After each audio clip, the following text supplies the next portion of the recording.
నమస్తే అండి, welcome to Guntur రుచులు. ఈరోజైతే ఇక్కడ రెసిపీ క్యాబేజ్తో. క్యాబేజ్ అని చెప్పేసి ఫ్రాన్స్ చూపిస్తున్నానంట అనుకుంటున్నారా? క్యాబేజీ అలాగే ఫ్రాన్స్ ఫ్రై. ఇది రైస్లోకి బాగుంటుందండి, చపాతీ పుల్కా కాంబినేషన్తోకి సూపర్. అంతేకాదు మనకి పప్పు సాంబార్ రసం కాంబినేషన్తో సైడ్ డిష్గా సూపర్గా ఉంటుంది. నాన్ వెజ్ ఇష్టపడే వాళ్ళు వెజిటబుల్తో కలిపి వండుకోవాలి అనుకుంటే ఇది దోసకాయ, వంకాయ, టమాటోతోనే కాకుండా ఇలా క్యాబేజ్తో కూడా చేసుకోవచ్చు. చాలా టేస్టీగా కూడా ఉంటుంది, చాలా ఈజీగా కూడా అయిపోతుంది. మరి ఇంకెందుకు ఆలస్యం, ఎలా చేయాలో చూద్దామా? ఈరోజైతే ఇక్కడ క్యాబేజ్ అలాగే ఫ్రాన్స్తో ఫ్రై అండి. మామూలుగా క్యాబేజ్ ఫ్రై చేస్తాం, కానీ కొంచెం దీనికి నాన్ వెజ్ అనేది యాడ్ చేసుకోవాలి అనుకుంటే నేనైతే ఇక్కడ ఫ్రాన్స్ చేస్తున్నాను. మరి దీంట్లోకైతే మీకు ఫ్రాన్స్ కొద్దిగా ఉన్నా చాలు, క్యాబేజ్ ఎక్కువగా వేసుకొని చక్కగా ఇవి ఫ్రై చేసుకొని మనకి క్యాబేజ్తో కలిపేస్తే సూపర్గా ఉంటుంది. నాన్ వెజ్ లేకుండా తినడానికి ఇష్టపడిన వాళ్ళైతే వెజిటబుల్స్తో కలిపి ఇది చాలా బెస్ట్ రెసిపీ అండి. నేనైతే ఇక్కడ రొయ్యలు వచ్చేసి 100 గ్రామ్స్ వరకు తీసుకున్నాను, క్యాబేజ్ వచ్చేసి 250 గ్రామ్స్ వరకు తీసుకున్నాను, సన్నగా తరిగి పెట్టుకున్నాను. ఇప్పుడైతే తాలింపు పెట్టుకుంటూ ఈ ఫ్రైలోకి ఏమేమి ఇంగ్రీడియంట్స్ వేయాలో చెప్తున్నాను. ఇక్కడైతే స్టవ్ ఆన్ చేసి పాన్ పెట్టుకుంటున్నాను. ఇందులోకి ముందుగా నేను ఫ్రాన్స్ అయితే వేయించుకుంటున్నానండి. నేనైతే ఇక్కడ 3 టేబుల్ స్పూన్స్ వరకు ఆయిల్ తీసుకుంటున్నాను.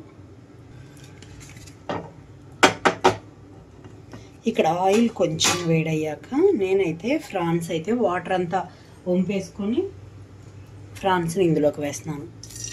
క్లీన్ చేసినప్పుడు కొద్దిగా గొప్ప వాటర్ ఉంటుంది కదా, అది మొత్తం వంపేసుకోవాలి.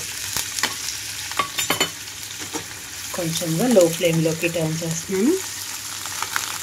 లో ఫ్లేమ్లోకి టర్న్ చేసి వేయించుకోవాలి. ఇక్కడ ఇవి వేయించుకునేటప్పుడే కొంచెంగా పసుపు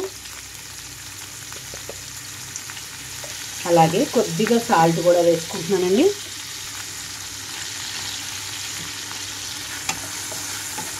ఫ్రాన్స్ మనకి ఫ్రై అవ్వడానికి కానీ ఉడకడానికి కానీ ఎక్కువసేపు పట్టదు. ఇక్కడ చూడండి, ఫ్రాన్స్ అంతా కూడా ఫ్రై అయిపోయింది చక్కగా. వీటన్నిటిని ఒక ప్లేట్లోకి తీసి పెట్టుకుంటున్నాను. ఇప్పుడు ఇందులోనే ఇక్కడ ఇంకొక టేబుల్ స్పూన్ వరకు ఆయిల్ తీసుకుంటున్నాను. హై ఫ్లేమ్లో ఉంచి ముందు ఆయిల్ అయితే హీట్ అవనిస్తున్నాను. ఇక్కడ ఇందులోకి కొద్దిగా జీలకర్ర వేసేసుకుంటున్నాను. అప్పటికప్పుడు నూరిన అల్లం వెల్లుల్లి పేస్ట్ 1 స్పూన్ వరకు వేస్తున్నాను. ఇక్కడ అల్లం వెల్లుల్లి పేస్ట్ అంతా వేగిన తర్వాత నేనైతే కట్ చేసి పెట్టుకున్న క్యాబేజ్ మొత్తం వేసేస్తున్నానండి. మీరు క్యాబేజీని ఉడికించుకొనైనా సరే తాలింపులో వేసుకోవచ్చు, ఎలా అయినా కూడా సూపర్గా ఉంటుంది. దేని టేస్ట్ దానికి. క్యాబేజీ అంతా సాఫ్ట్గా అయ్యే వరకు మూత పెట్టేసి ఉంచుతున్నాను. ఇక్కడ ఉల్లిపాయ వేయటం వలన ఈ ఫ్రైకి అయితే స్వీట్ అనేది వస్తుందండి, అందుకే ఉల్లిపాయ అనేది నేను స్కిప్ చేస్తున్నాను. ఇక్కడ మూత పెట్టేసి ఉంచుతున్నాను. లో ఫ్లేమ్లో ఉంచి ఇక్కడైతే 10 నిమిషాలు పడుతుంది ఇది ఫ్రై అవ్వడం కోసం. మూత తీస్తున్నాను. ఇక్కడ 10 నిమిషాల తర్వాత చూడండి, చక్కగా క్యాబేజ్ అంతా ఫ్రై అయిపోయింది. ఇంతవరకు ఇందులోకి నేను సాల్ట్ వేయలేదు కాబట్టి సాల్ట్ వేసేసుకుంటున్నాను. సాల్ట్ వేయబోయే ముందే ఇందులోకి వేయించి పెట్టుకున్న ఫ్రాన్స్ కూడా వేసేస్తున్నాను. ఇప్పుడు ఇక్కడ రుచికి తగినట్లుగా సాల్ట్ వేసేసుకోవాలి.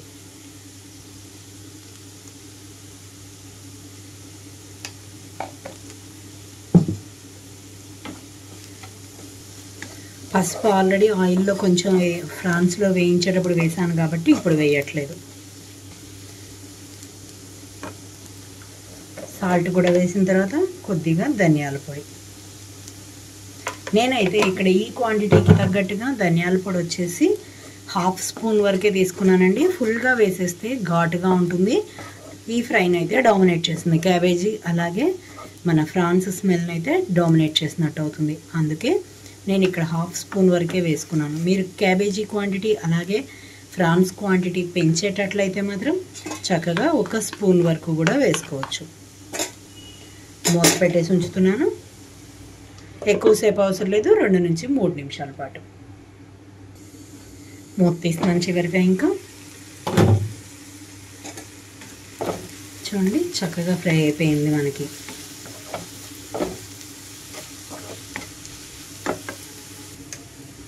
ఇప్పుడైతే ఫైనల్గా ఇందులోకి కొద్దిగా గరం మసాలా, అలాగే కారం, పచ్చిమిరపకాయలు కూడా వేయలేదండి నేను, దానికి తగ్గట్టుగా కారం వేస్తున్నాను.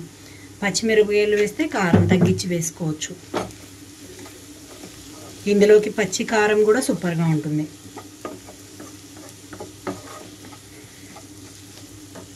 చివరిగా ఇందులోకి కరివేపాకు రెమ్మలు కూడా వేసుకొని కలుపుకుంటున్నాను. చూసారు కదా, వెజిటబుల్ కాంబినేషన్తోనే నాన్ వెజ్ కలిపి ఫ్రై సూపర్ టేస్ట్ అయితే ఉంటుంది. రైస్లోకే కాదు, చపాతీ పుల్కాల్లోకి బాగుంటుంది. అలాగే రసం సాంబార్ కాంబినేషన్తో సైడ్ డిష్గా కూడా సూపర్గా ఉంటుంది. మరి ఇంకెందుకు ఆలస్యం, మీరు కూడా ఈ విధంగా ట్రై చేసి చూసి మీరు మీ ఒపీనియన్ అయితే కామెంట్ బాక్స్లో పెట్టండి. అలాగే మీలో ఎవరైనా మా వీడియో ఫస్ట్ టైం కానీ చూసినట్లయితే ప్లీజ్ మా ఛానల్ని సబ్స్క్రైబ్ చేయండి. అలాగే మా వీడియోస్ని లైక్ చేస్తూ షేర్ చేయండి. పక్కన ఉన్న bell icon all option click చేస్తే మేము ఇచ్చే వీడియోలన్నీ మీకు నోటిఫికేషన్స్ వస్తాయి. Please encouragement. Thank you for watching. Thank you.